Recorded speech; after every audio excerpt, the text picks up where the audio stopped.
ska få sådana prominenta människor från USA som vill tala mot Big Brother Obama. Welcome, Lori.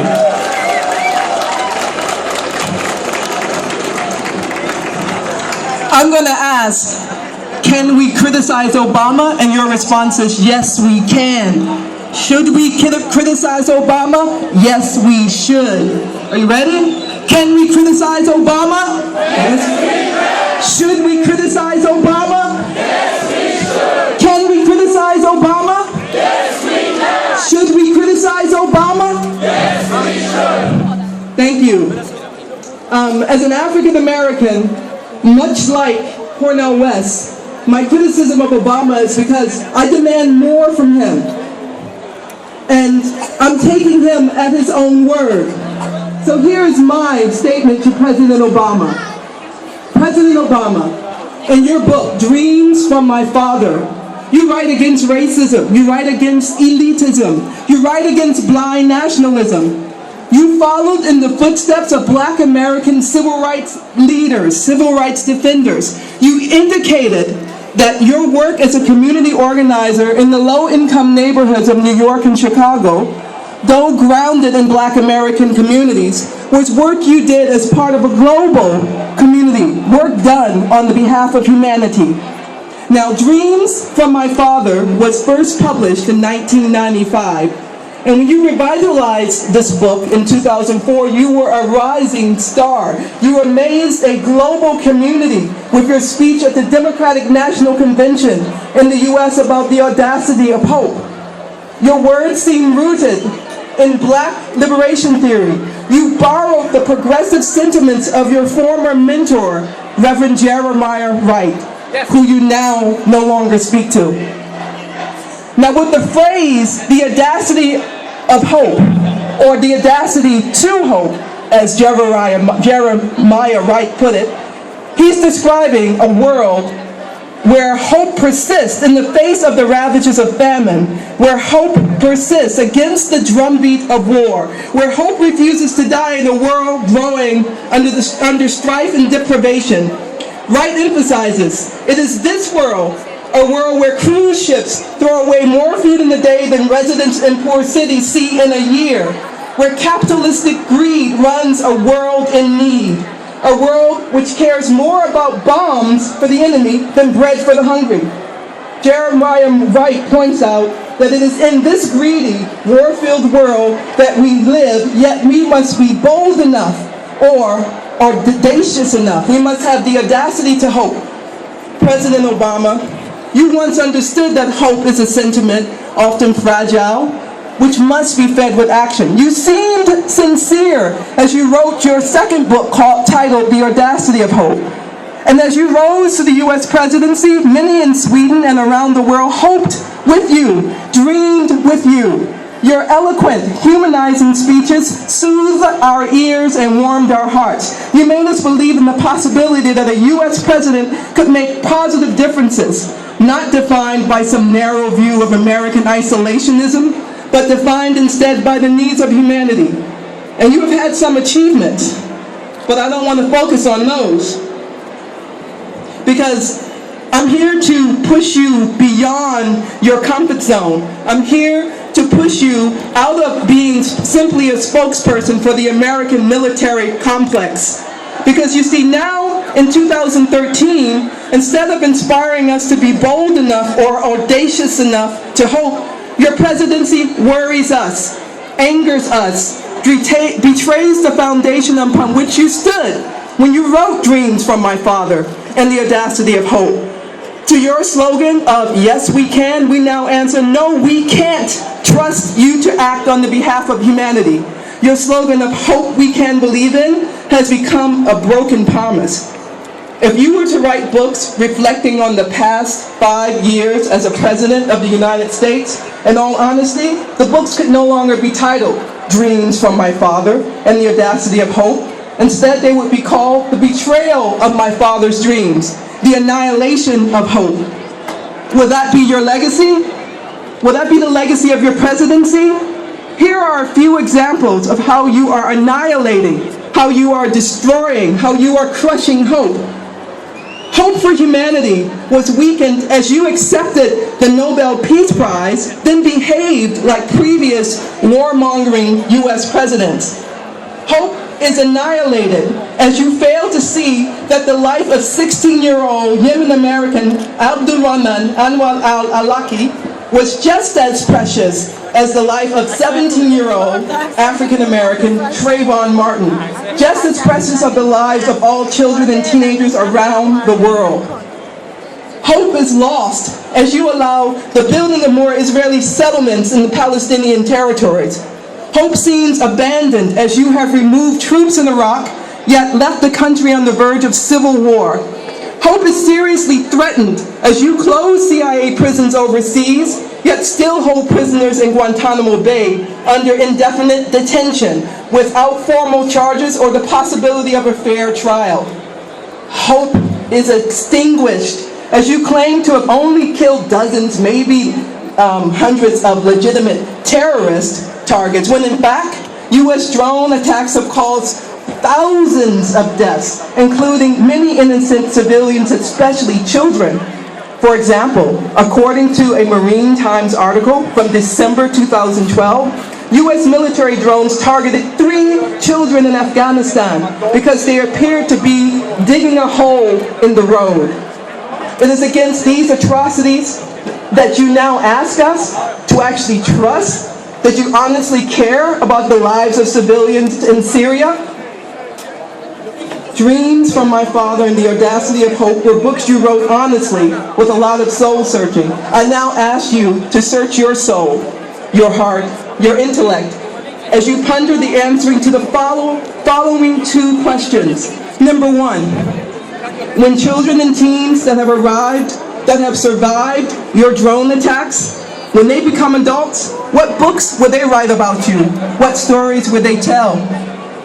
Number 2, if one or both of your daughters were to write a book about you when they become an adult, what will the title be?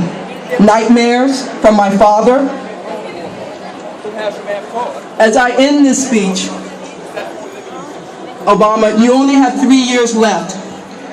And if you no longer have the audacity or the courage to make presidential decisions on the behalf of humanity, then please have the decency to give back your Nobel Peace Prize. That's the least you can do.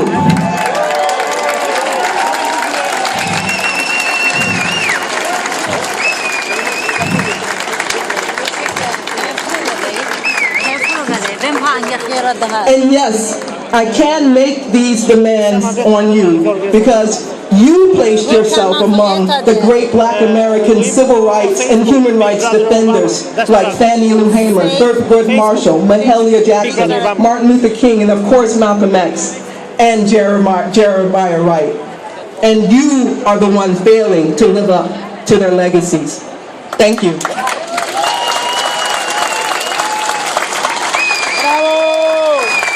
Thank you very much. Thank you, Lori. Thank you very, very much. Now och nu ska vi ha Hanna Al-Khamiri från Yemen som ska tala till oss. Ni vet Yemen, den land som är mest drabbad av droner.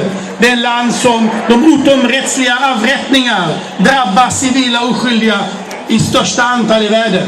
Välkommen, Hanna.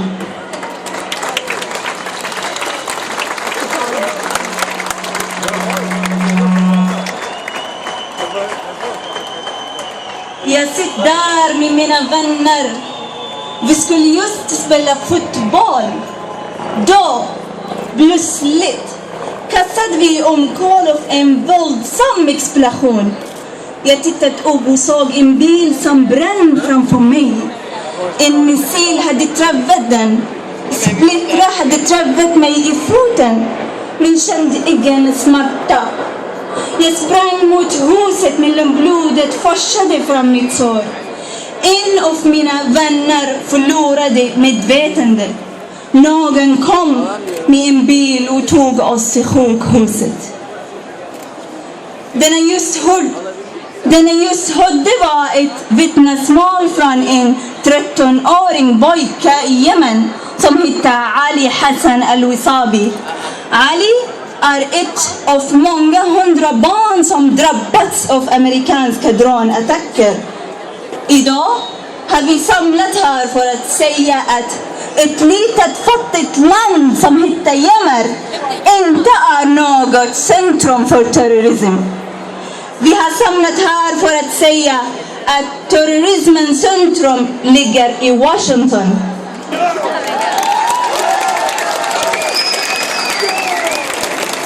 Att den terrorism som vi ser nu är de amerikanska drönare som flyger över oskyldiga civila.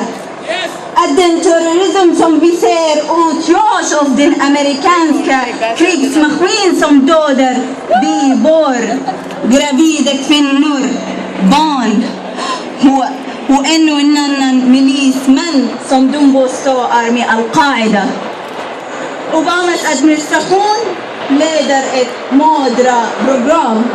De amerikanska drönare är en del i detta MADRA-program som dödar utan bevis alla rättegång. Det är ett MADRA-program som släckte människoliv och kränker staters suveränitet. Alla vet att Al-Qaida tidigare sponsrade av USA. Nu har vi amerikanska gamla vän blivit deras värsta fiende. Samtidigt skapar Obama-administration nya fiender. USA dödande av oskyldiga civila gjorde radikalism och terrorism. USA vägrar förstå att drönare inte gör någon säkrare. Och att varje gång dessa drönare dödar ett barn i Yemen så kommer en jemenitiska pappa att ta till vapen mot USA. Och den har inget med Al-Qaida att göra. Nu, vi samlas här under den svenska himlen så gör vi åt den amerikanska drönaren ovanför huven. Vi fördömer massmorden i Yemen, Pakistan, Somalia och Afghanistan och Irak. Vi håller den amerikanska administrationen ansvarig för dödandet av civila. Kära vän, jag skulle vilja påminna er om Martin Luther King ord. In the end of the day, we will not remember the war. We will not remember the word of our enemies, but we will remember the silence of our friends. Kära vänner, vi jemeniter är oroliga att Sverige ska bidra till produktion av drönare som är en växande industri. Vi uppmanar er att vara vaksamma och granska er egen regering. Vi uppmanar er att äga vakthundar och hålla inte bara ett utan 2 ögon på er folkvalda representanter och att ifrågasätta de diskussioner och avtal som fattas bakom stängda dörrar i ert namn. Tack.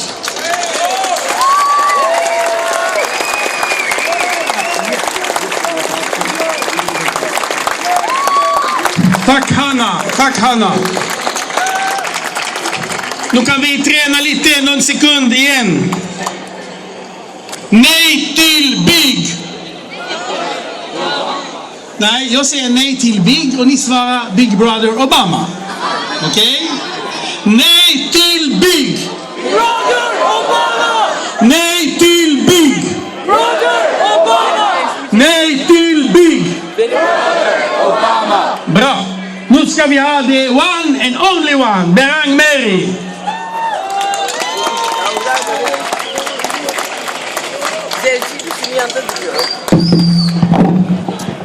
Hej allihopa.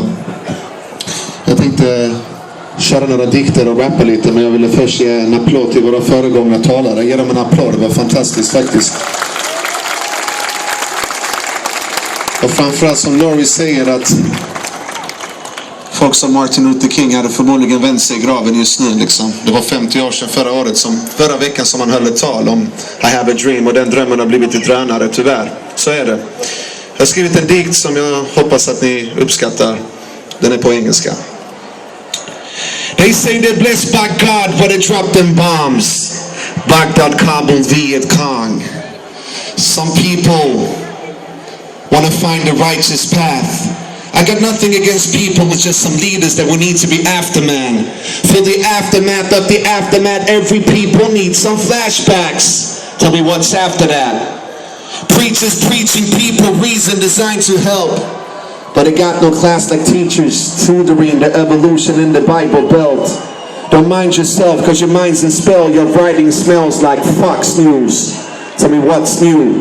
You're getting brainwashed. To change, that is my main cause. Life is full of sacrifices. The alliances is what we're sacrificing. Industrialize is not surprising. What surprises me is what they call the Tea Party. Know your enemy, hypocrisy. They use agony to rearrange reality.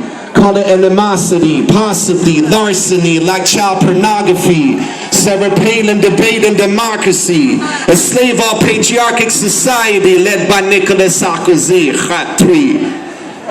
Is it equality, race, biology, called fully their ideology? Nations built upon slavery, like white is right and black is wrong. Screw that, man, that's a redneck song. Tack så mycket allihopa.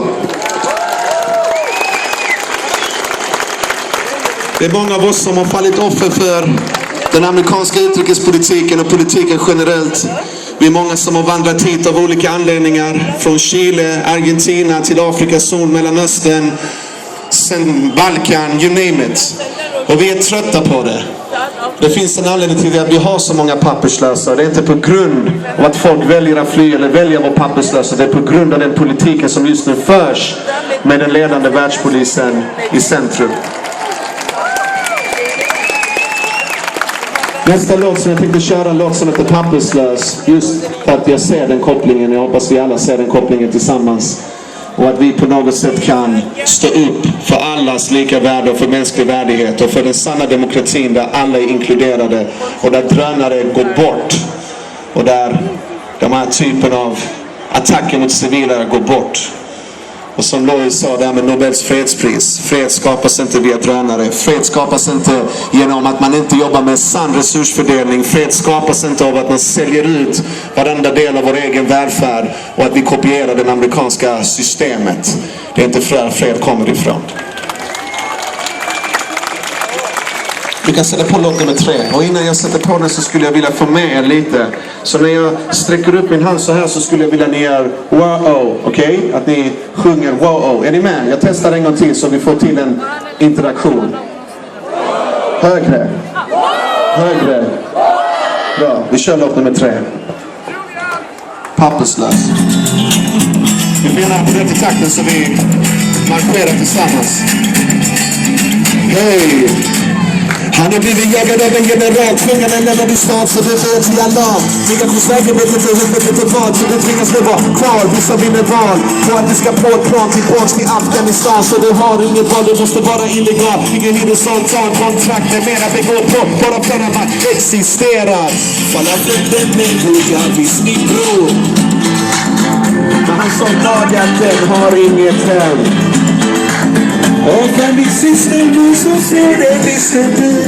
Inget val, inget kom igen allihopa. Han har en vacker dröm, men han är en papperslös. Han barnen är en papperslös. Kom igen.